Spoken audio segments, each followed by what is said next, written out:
سڵاوتان لێبێ و ئەم کاتتان باش.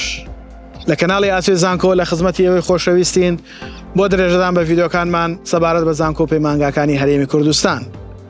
لە باسکردنی کۆلێژەکانی پەروەردەی بنەڕەت بۆ ئەم ڤیدۆیە باسی بەشی زمانی کوردی ئەکەین تاوەکو بزانین لە چەند پارێزگا و لە چەند زانکۆ هەن، کەمترین کۆنمرە وەرگیراوەکانی بە زانکۆڵاین و پاراڵێلوی ئێواران چەندن.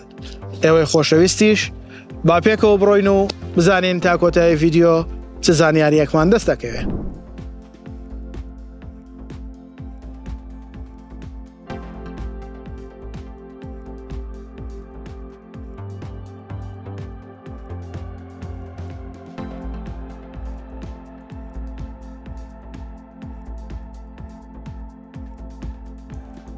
لایک، کۆمنت، سەبسکرایبی کەناڵەکەمان لە یاد مەکەن و هاوڕێیان و خۆشەویستان بۆ کەناڵەکەمان بانگێش بکەن تاوەکو ئەوانیش سود لە داتا و زانیاریەکانمان وەربگرن.